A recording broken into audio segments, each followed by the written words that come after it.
Hey there, everybody. This is Julie Phelan here with another tidbit for you. I'm the host of Julie Talks Money, a radio show on KCAA 1050 AM, and also a podcast. And every day I'm going to try and bring you a new tidbit, especially in this time of coronavirus and COVID-19.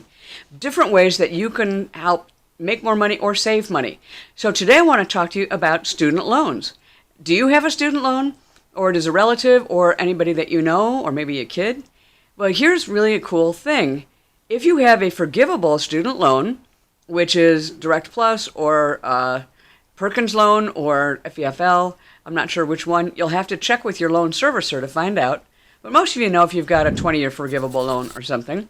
At any rate, if it is owned by the federal government, the payments have been frozen. And essentially your loan has been put in forbearance, which means that you've had no payments due from March 30th, and they won't be due again until September 30th.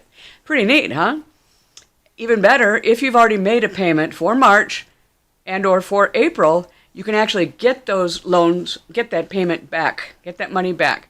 Now, your bank is supposed to have stopped the ACH or the automatic draft out of your bank account automatically back in March, but check and see if they have or haven't. They're supposed to start it up again in September, and you'll probably have to check that too. But for right now, the main thing is, did they take money out of your account? If they did, you can get it back. You just have to contact your loan servicer. That extra 2 months worth of payments that you've made could come in very, very handy right now, especially if you're one that's got the outrageously high $500, $600, $700, $800 a month loan payments. I can't even imagine. But I know that that's a huge chunk of what it is that you have coming in. If you don't have to make that payment, and you can save that money, by all means do. And like I said, go back and get the March and April payments. Now here's an even cooler thing. These forbearance, these payments are in forbearance. It's like they're frozen in a block of ice, right? So here's your payment. It's frozen. They can't do anything to it. Nobody can nick away at it. It is not going to accrue any interest whatsoever.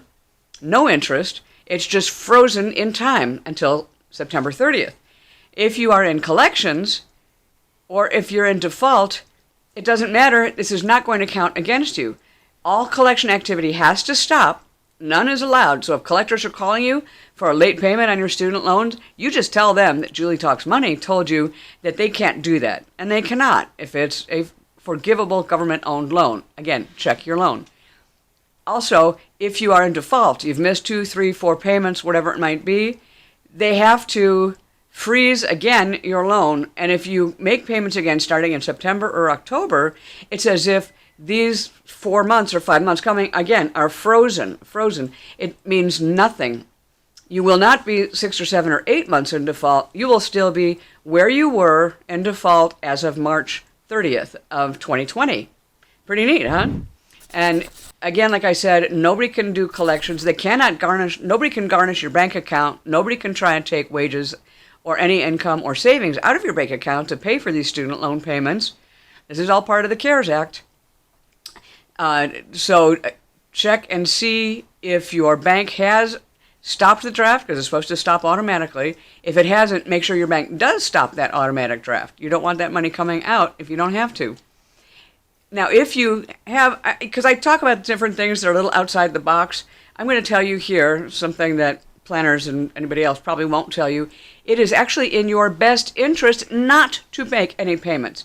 You might think that if you make any payments right now towards your student loan, that it will go 100% towards principal, or that you could be accelerating the repayment plan, the repayment amount that you have to do.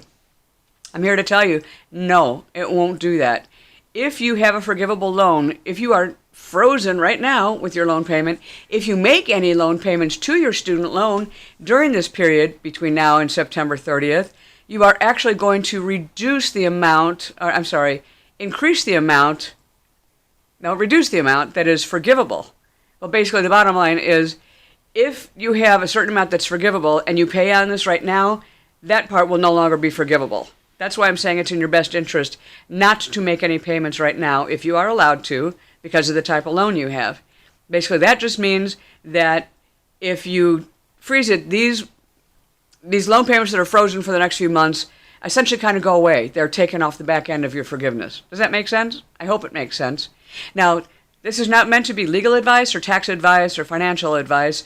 These opinions are my own, and I bring you information that I find helpful. I do check it out. I do research things diligently, and I'm just trying to help you get more money, especially right now during the time of COVID-19, where you probably really need it, especially if you've lost your job, you don't have income coming in, you're going through savings, trying to find different ways to stop money going out, which is essentially meaning that you have money in your pocket to pay your rent, your utilities, and everything else.